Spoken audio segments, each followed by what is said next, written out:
Stop saying bien in Spanish. Instead use genial, genial.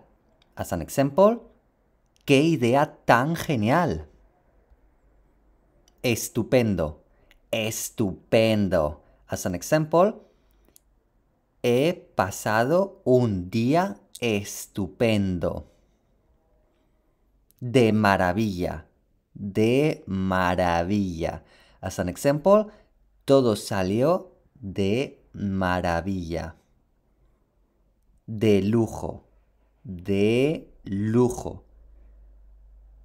And example, la cena estuvo de lujo. De puta madre. De puta madre. As an example, el concierto estuvo de puta madre. Make sure to like and subscribe for part 2 and have a lovely day. Bye.